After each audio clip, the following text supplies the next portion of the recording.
So if you are sitting in traffic right now, gripping the steering wheel, just, staring at a sea of red brake lights. Oh, we've all been there. Right. And you probably think the problem is just that there are too many cars. Yeah, that's the standard assumption. Exactly. But what if I told you that the traffic jam you are currently stuck in is actually like a mathematical certainty? A completely predictable one, yeah. Right. One caused almost entirely by human psychology overriding the basic laws of fluid dynamics. Welcome to this deep dive. Glad to be here. Today we are looking at a really fascinating, highly localized ecosystem of vehicular chaos. We are pulling from a piece called Gridlock and Grievances, the Edmonton driving experience. That's a great breakdown. It really is. So our mission today is to unpack the perfect storm that creates this daily reality. We're looking at how rapid city growth, distinct infrastructure bottlenecks, and intense seasonal weather all just crash together. Literally crashed in many cases. Yeah, literally. Okay, let's unpack this.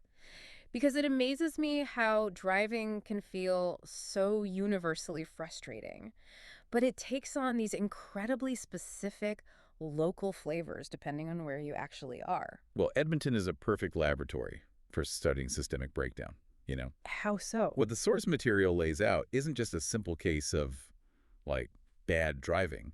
It's actually a highly predictable collapse of complex systems. A predictable collapse. Exactly. You're watching what happens when you take deeply ingrained human behaviors, force them through really unforgiving physical infrastructure, and then, Add the weather. right, you routinely strip away the literal friction holding it all together with harsh winter weather. But to understand the collapse, I mean, we have to start with the baseline variable, The drivers themselves. the drivers themselves. The human element. So before we can blame the road design or the snow, we have to look at the daily behavioral choices. Yeah, what the source calls the core driving bad habits. Let's start with the one that absolutely destroys traffic flow, the failed zipper merge. Oh, this is a classic. It's so frustrating. It seems like a lot of this comes down to drivers trying to assert like moral control over the road. We see it play out in two massive extremes. Right. Drivers either panic merge miles too early or they aggressively block merging vehicles right at the bottleneck. Well, you have to remember the traffic flow is essentially fluid dynamics. Okay, fluid dynamics. Yeah, so when you have two lanes compressing into one, utilizing all available lane space until the exact point of the merge, the zipper is mathematically the most efficient way to move volume. The math is clear. It is, but human emotion just completely overrides the math. Because they feel like they're waiting their turn. Exactly. The early mergers feel this sense of moral superiority because they, got in line early, Mm-hmm. and they view the correct late mergers as cheaters who are just trying to skip the queue. It is infuriating to watch. I mean, it's like watching people line up for a single grocery store cash register when two are clearly open, and then getting furiously angry at the one person who actually uses the empty lane. That is a perfect analogy. That emotional response actively destroys the system's capacity. Because they're leaving all that empty space. Right. By leaving half a mile of lane empty, you back up traffic into previous intersections.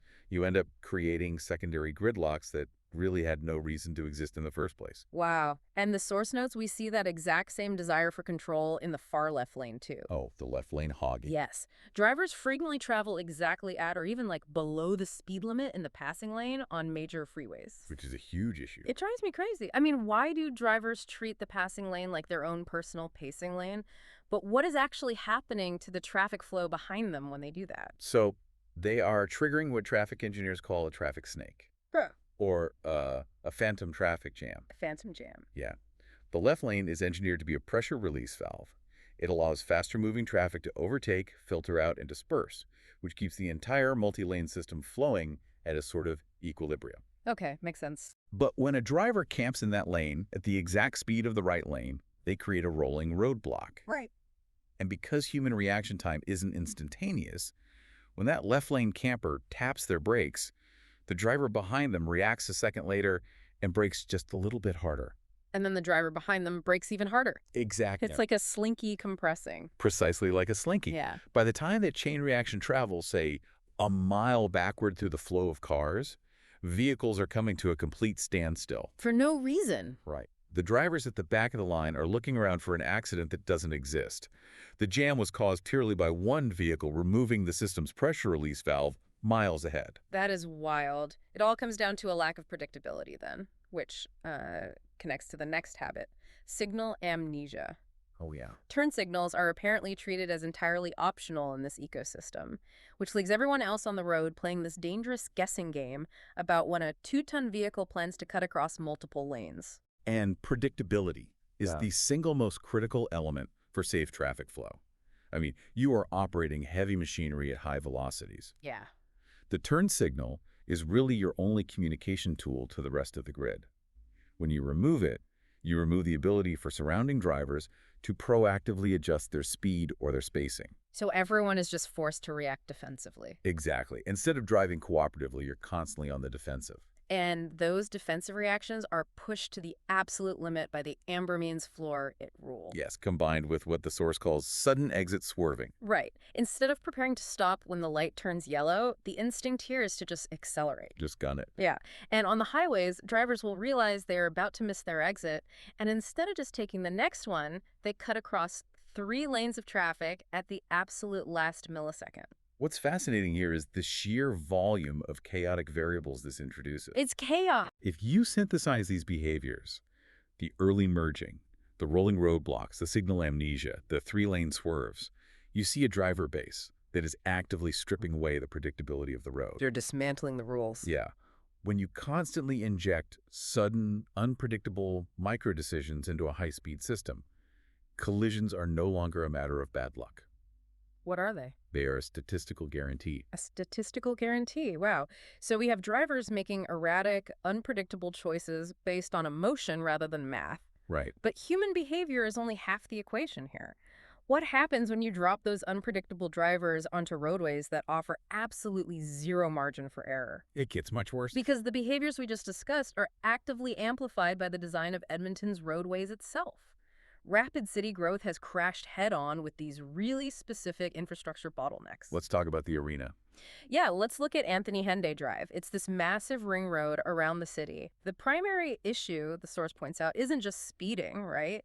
It's extreme speed differentials. This is a huge factor. You have drivers doing 80 kilometers per hour constantly clashing with drivers doing 120. Right, because in traffic engineering, speed itself isn't necessarily the primary catalyst for highway collisions. Speed variance is. Speed variance. Yeah. If every single car is moving at 120 kilometers per hour, the system is actually relatively stable because the relative velocity is zero. Oh, that makes sense. But when you have a 40 kilometer per hour speed differential between vehicles in the same traffic flow, the slower drivers essentially become stationary obstacles. Because to a driver doing 120, a car doing 80 is essentially reversing towards them at 40 kilometers per hour. Yes, exactly. The faster drivers are forced to constantly weave, brake, and accelerate to navigate around these mobile roadblocks. And that weaving? Triggers the exact same phantom traffic snake we discussed with the left lane campers. The variance in speed constantly disrupts the fluid dynamics on the highway. And if you want to talk about disrupted fluid dynamics, we have to look at the White Mud Drive bottlenecks. Oh, white mud. The source describes heavy congestion mixing with notoriously short merging lanes, especially near the Terwilliger Drive interchange. It's a notorious spot. It is famous for daily rear-end collisions. Daily. Well, think about the physics required for a highway merge. You need enough distance to accelerate to the speed of flow, and you need a gap in that flow to slide into. Right. A short merge lane mathematically removes the distance required for acceleration. So you're forcing them to speed up too fast. Right. It forces the merging driver to rapidly accelerate while simultaneously demanding seamless cooperation from the drivers already on the highway to create a gap for them. But we already established that the drivers on the highway are aggressive zipper merge blockers who completely refuse to create gaps. Which is why the infrastructure creates a guaranteed point of failure. Oh, man. If you combine a driver executing a sudden exit swerve with a fundamentally short merging lane, the math just breaks down. The infrastructure requires perfect cooperation from a driving culture that defaults to competition.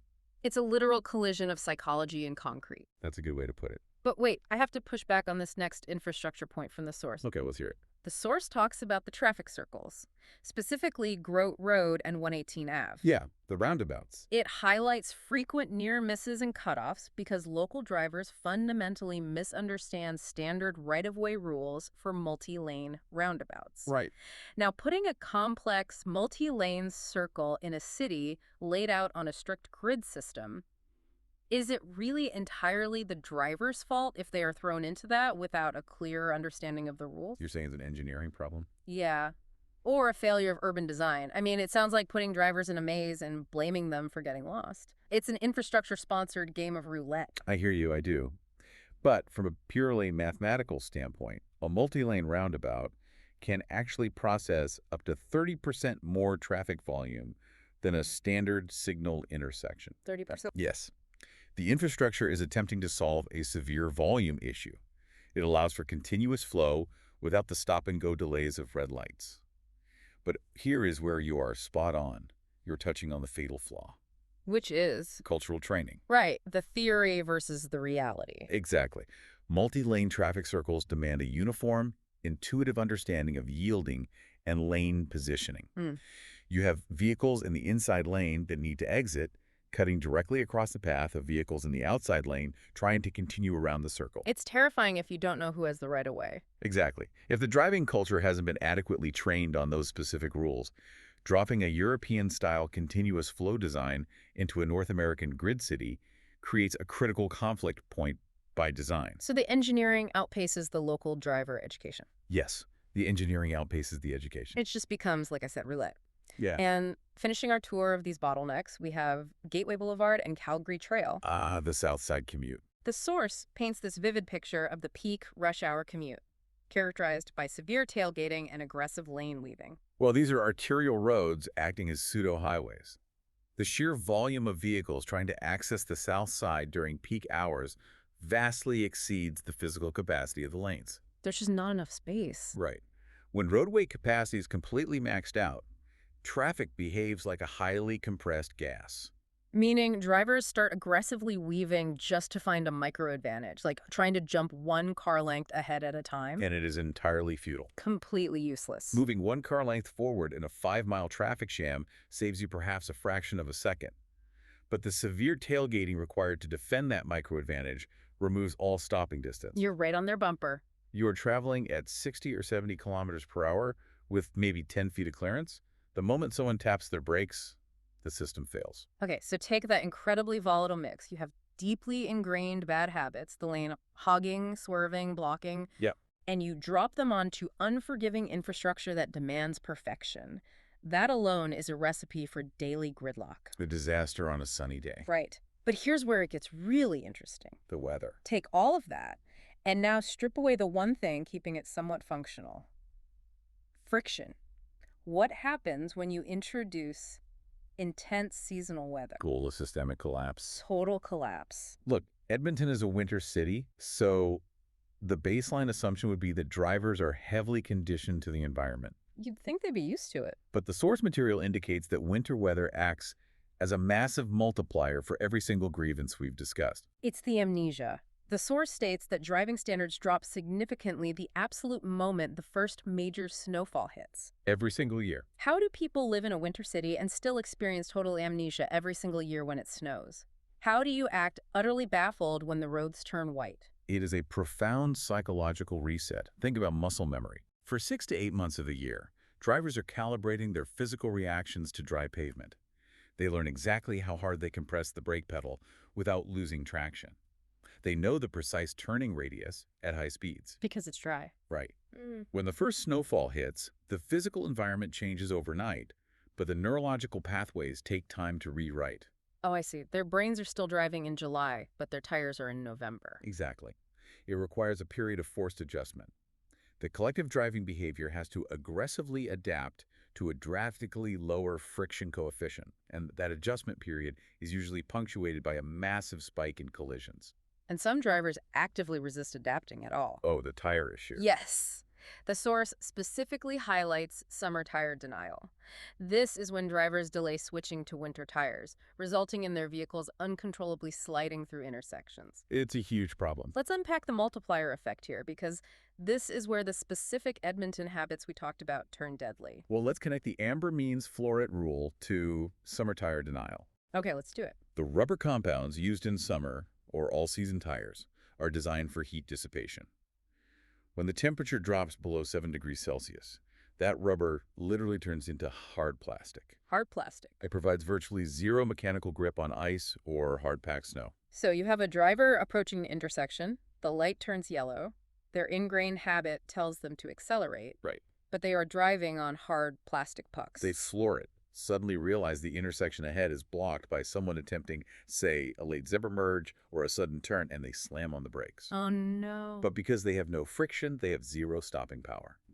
The ABS pumps the brakes, but the car just glides. It just keeps going. That simple bad habit of rushing a yellow light is no longer just a grievance. It becomes a completely unstoppable slide right through cross traffic. That is terrifying. It is. And speaking of terrifying, the source brings up a phenomenon that sounds like an actual ghost story. Phantom vehicles. Oh, phantom vehicles. This is so dangerous. This is driving during heavy snowstorms or at night without actual headlights on. It leaves the rear taillights completely dark, making the car virtually invisible from behind. Completely invisible. I mean, driving a phantom vehicle in a snowstorm is like wearing camouflage in a paintball match, except the paintballs are 2-ton machines. How does a driver not know their lights are off in a blizzard? It is a really fascinating byproduct of modern vehicle design clashing with human situational awareness. How so? Historically, if your headlights were off, your dashboard was dark. It was an immediate glaring visual cue. Right, you couldn't see your speedometer. Exactly. Yeah. Today, almost all vehicles have daytime running lights, which illuminate the front just enough to see the road immediately ahead. And more importantly, modern dashboards are fully digital, backlit screens that are always glowing brightly. Oh, wow. So the driver gets in, sees the glowing dashboard, sees a faint pool of light in front of the car, and their brain just checks the box. Lights are on. Exactly. They never physically engage the headlight switch. And because the switch isn't engaged, the rear taillights remain completely unlit. So the back of the car is dark. In a whiteout snowstorm, when visibility is reduced to meters, that phantom vehicle effectively ceases to exist to the person approaching from behind at highway speeds. You don't see them until you hit them. You don't see them until you're already in their trunk. Which brings us to the final winter failure in our source, and perhaps the most destructive: tailgating on ice. This is where it gets really bad. Following other vehicles at normal summer distances on icy roads, specifically on bridges and overpasses, this is what causes those catastrophic multi-car pileups we see on the news every winter. This is where a basic misunderstanding of thermodynamics creates mass casualty events. Thermodynamics. Yes. Bridges and overpasses freeze much faster and much harder than the standard road surface. Because cold air is circulating both above and underneath the bridge, right? Precisely. The Earth insulates a normal road, but a bridge is entirely exposed. So if you take the Gateway Boulevard mentality. The tailgating with only a car length of space. Exactly. You apply that to an overpass in December, and you are defying physics. The margin of error is gone. When the lead car hits a sheet of black ice and loses control, the trailing car has no friction to brake and no space to evade. It's that traffic snake again. But this time, that chain reaction we talked about earlier, it stops being a phantom traffic jam and becomes a physical wall of crumpled steel. 50 cars stacking up simply because human behavior refused to adjust to environmental reality. Unbelievable. So what does this all mean for you, the person listening to this, on your way to work? That's the real question. We've unpacked the 3 pillars of this driving experience. You have the deeply ingrained behavioral flaws, the emotional zipper merge blocking, the traffic snake-inducing left-lane hoggers, and the signal amnesia. Right. You have the unforgiving infrastructure, the speed variance on the Henday, and the mathematically doomed short merges on the white mud. And you have the great winter catalyst, where summer tires and phantom vehicles turn bad habits into kinetic disasters. The real value in understanding all of this is shifting your perspective from victim to observer. From victim to observer. Exactly. By recognizing the mechanics of these gridlocks, you can anticipate the chaos rather than just reacting to it. You understand the why. You know why that phantom traffic jam is happening. You understand the physics of the bridge freezing. And you recognize that the person blocking the merge lane is operating on emotion, not logic. So you don't take it personally. And you can adjust your own speed and spacing to stay safely outside the blast radius of those bad habits. You aren't just stuck in traffic. You are observing a complex system in action. You are armed with the underlying logic of the madness. I love that. But before we wrap up this deep dive, I want to leave you with a final thought to mull over. Oh, this is a good one. We know that extreme weather and rapid city growth are permanent fixtures in environments like this. But what happens when autonomous vehicles are finally introduced into this exact arena? It is the ultimate test of machine logic against human irrationality. Think about it. You introduce machines programmed for perfect, flawless mathematical logic into an environment entirely ruled by unwritten, flawed human behaviors. Like aggressive zipper merge blocking. Right. Will those self-driving robots seamlessly adapt, calculate the variances, and somehow fix the flow of traffic? Sure. Or, when faced with an aggressive zipper merge blocker, a phantom vehicle with no taillights and someone flooring it on an amber light, will their strict safety programming just cause them to freeze in place? Creating even worse gridlock in the face of sheer human unpredictability. Exactly. Ponder that the next time you watch someone slide through a traffic circle on summer tires.